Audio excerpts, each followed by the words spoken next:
NATO Secretary General Mark Rutte declined to comment on the Kremlin's demands to include security guarantees for Russia.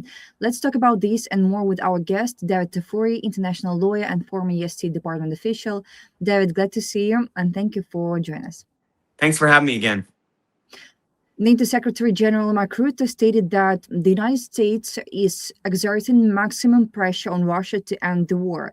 He made this statement upon arriving at a meeting of NATO defense ministers in Brussels.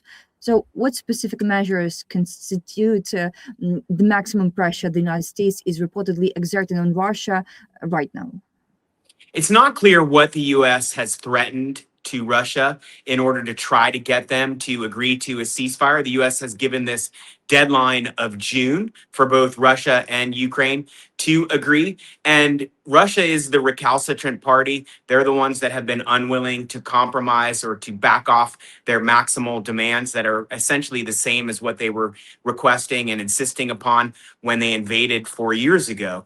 And so in order to get Russia to be more willing to negotiate in good faith, it's likely that the Trump administration will have to threaten more sanctions, enforcement of more measures that will harm Russia's economy, and threaten to keep providing, or at least restart providing, U.S.-made weapons to Ukraine. It's really those two basic prongs that are essential for there to be sufficient pressure on Russia to change its position and to actually concede some things like its insistence that it's going to keep all of the territory of the four provinces that it claims it has annexed, even though it doesn't even control all of that territory.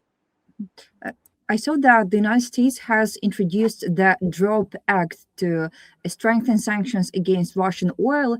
Republican Congressman Michael McCall presented the DROP Act, which imposes sanctions on individuals and entities that purchase or import Russian oil.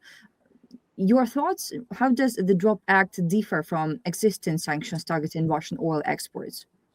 Well, first of all, I would mention that Congressman McCall has been a very strong supporter of Ukraine. He's one of the outstanding members in the Republican Party in the House who has pushed for the U.S. to do more to support Ukraine. So it's not a surprise that he is pushing for this bill. I think it's a good idea, and I think it will create not just pressure on Russia, but it creates pressure on the Trump administration to do something. Oftentimes, when Congress initiates sanctions measures like this, they don't actually get passed because the administration will adopt something similar, and the administration has the power to issue sanctions without Congress. But if the administration refused to do so, then Congress could go forward with this type of measure that Congressman McCall has proposed. He would have to rally the Republicans in the House to support him and Republicans in the Senate. And it would depend also on whether the Trump administration was okay with those sanctions being passed by Congress. If they opposed it, it would be a lot harder to pass them. Washington plans to lift sanctions on Russian oil after the end of the war in Ukraine. U.S. Treasury Secretary Bessent said. He stated, through peace agreements, I believe we will see a significant decline in oil prices if the issues concerning Venezuela, Iran, as well as Russia and Ukraine are resolved. This will result in a substantial volume of oil being removed from Treasury sanctions and allowed to turn to the market. What do you think about this? Well, I think the secretary is stating the obvious, that if these situations are resolved, eventually sanctions will be eased. But it's important to note that even once we get a ceasefire, we shouldn't remove all of the sanctions on Russia. The sanctions removal or easing has to be done in stages, and only if Russia is complying with the ceasefire agreement. That applies also to the sanctions and economic measures against Venezuela and Iran and other countries around the world. They're intended to make a country change its behavior, but you don't just pull all of them back as soon as it signs an agreement. You need to see follow through from the country in order to ensure that the sanctions work and before you disrupt the sanctions. I would also note on the issue of global supply of oil, I'm not sure this will actually impact the supply that much because all of that oil that Russia is producing is still being sold on the market. It's just being sold at lower price levels than Russia could get if it wasn't facing sanctions. It would only be if all the countries around the world were complying with US and EU sanctions that Russia wasn't able to sell its oil on the market. And India is considering the possibility of purchasing oil from the United States and Venezuela amid a reduction in exports from Russia. How and on what does this have an impact? I think this is very important because India is one of the biggest buyers of Russia, so Russian oil and gas. And so by doing that, India is propping up the price that Russia is able to get for its oil. And so if India were to withdraw as a major buyer from Russia, that would likely reduce the price because there are less purchasers that want Russian oil. So that's an important measure and accomplishment for the Trump administration if they're able to convince India to do that. And I hope they're trying to induce India with some incentives for the purchase of US oil and oil that is produced in Venezuela. And also about Mark Rutte, NATO Secretary General Mark Rutte stated that the US leadership is fully informed about Russia's attacks on Ukraine, including strikes targeting civilian infrastructure. Responding to journalist questions, Rutte assured that the US government is fully aware of the pressure Ukraine is facing due to ongoing shelling. He also noted that he personally had the opportunity to speak with Donald Trump and share his assessment of the situation in Ukraine. Do you really believe that President Trump perceives the situation in Ukraine the way NATO leadership assesses it? Well, it's important not just to recognize that these attacks are happening, but to condemn them and to condemn them with strong words that show that the US is going to do more against Russia if it doesn't limit these attacks on civilians. And I know you had another really rough night last night in Kyiv. There were ballistic missile attacks outside of what is permissible under international law. These are war crimes, essentially. NATO Secretary General Mark Rutte stated that he would not respond to Moscow's demands to include security guarantees for Russia in a potential agreement to end the war in Ukraine. How do you interpret for yourself the security guarantees that Russians are talking about? I don't know what Russians are talking about. There aren't going to be any security guarantees for Russia. Russia is the aggressor, and Russia doesn't deserve to have any security guarantees and doesn't need them. It's Ukraine that needs the security guarantees, and they really need robust security guarantees that ensure that if Russia breaks a ceasefire, that the European countries that sign up for these security guarantees, and hopefully the US will do too, will come to Ukraine's defense, similar to Article 5, not identical to Article 5 under the NATO Charter. And the Office of the President responded to a report published by the Financial Times regarding an alleged US demand to hold elections by May 15th. The presidential office emphasized that it is not opposed to holding elections. However, security guarantees must be ensured beforehand. How does the US envision elections being conducted under current wartime conditions?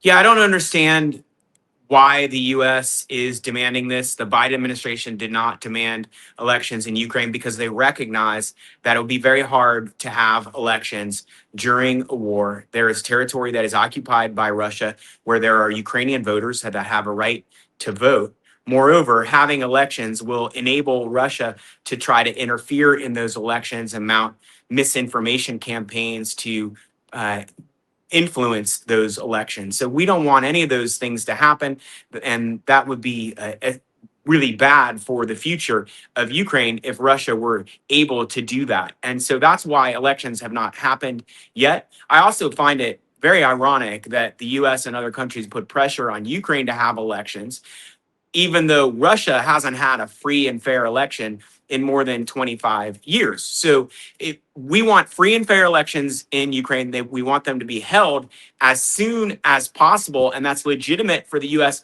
to push for that. But the US shouldn't be setting a deadline like May when we don't know if all of these territorial issues will be resolved by then.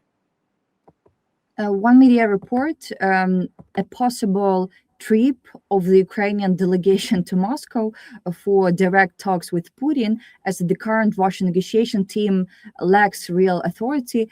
Vitkov and Kushner are reportedly ready to act as security guarantors.